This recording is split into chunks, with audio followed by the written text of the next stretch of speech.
At 9:17 a.m., an Australian surveillance aircraft was cruising at 21,000 feet. Routine mission, calm skies, nothing unusual. Then out of nowhere, a fighter jet exploded through the clouds, closing in at nearly the speed of sound. For a split second, collision seemed inevitable.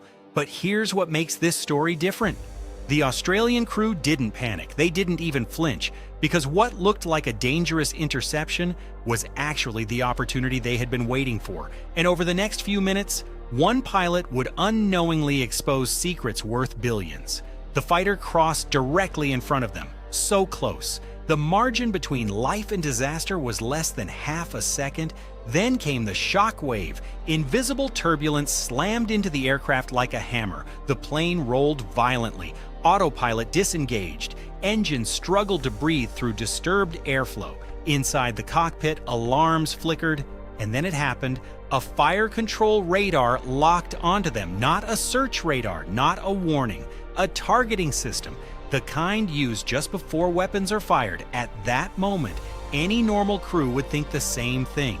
This is escalating. But the Australians, they saw something completely different. They saw data. Because this aircraft wasn't just flying, it was listening. Every signal, every frequency, every pulse captured instantly. The moment that radar locked on, their onboard systems came alive, silently absorbing everything like a vacuum cleaner for electronic emissions, patterns, power levels, scan modes, all of it being recorded, and more importantly, transmitted in real time straight to intelligence networks thousands of miles away. The Chinese pilot believed he was sending a message, but in reality, he had just opened a door, and the Australians were already walking through it.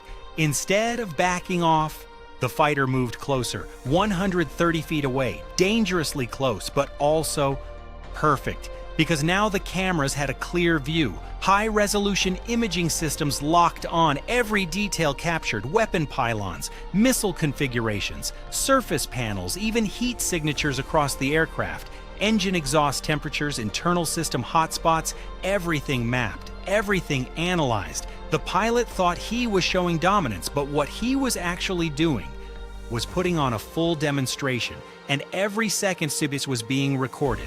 Then things got even more aggressive. The fighter climbed above them and suddenly rolled upside down, hovering inverted directly over the aircraft.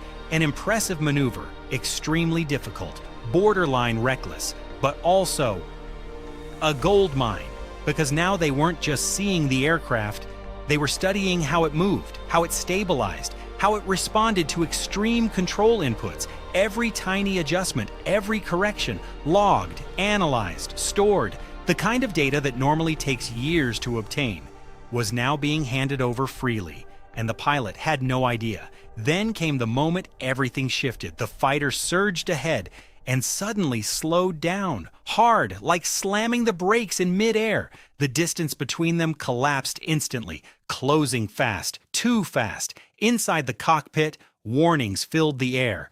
Traffic, traffic! The options? Climb, risk stall, dive, risk overspeed, turn, risk collision.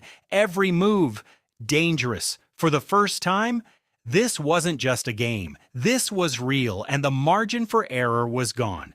But then, the pilot made a decision, one that changed everything. He positioned himself directly ahead of the aircraft and prepared something far more serious. Countermeasures, flares.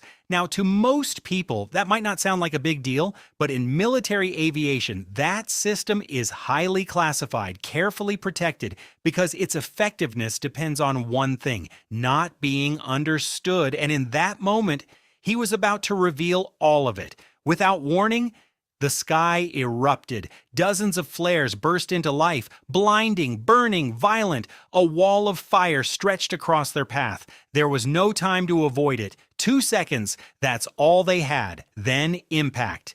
The cockpit lit up. Sensors overloaded. Burning debris struck the aircraft. Engines struggled instantly. One began to fail. Then the second followed. Vibrations intensified. Airspeed dropped. Altitude slipping away. For a moment, everything was on the edge, but even now, The mission continued, because while the aircraft was fighting to stay in the air, something far more important had already happened.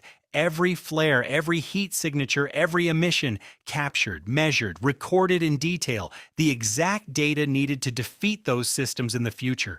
Missiles could now be trained to ignore them, to see through them, to strike the real target. In just a few seconds, years of secrecy were gone.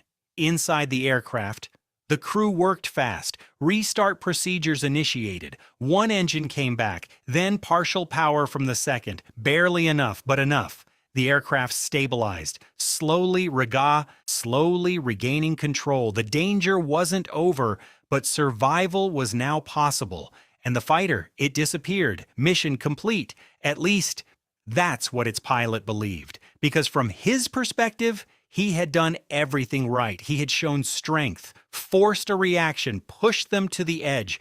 But in reality, he had done something very different. He had revealed everything. Radar systems, flight behavior, performance limits, countermeasures, all exposed, all recorded, all already in the hands of intelligence analysts. Within hours, and that data would spread, studied, modeled, understood, and eventually used. The aircraft made it back, damaged, but alive. Repairs would take weeks, but the data, that was priceless. Because what happened that day wasn't just an interception, it wasn't intimidation, it wasn't even a confrontation. It was something far more dangerous, a moment where confidence turned into exposure. And sometimes, the biggest mistake you can make is trying to prove your strength to someone who's quietly studying your weaknesses.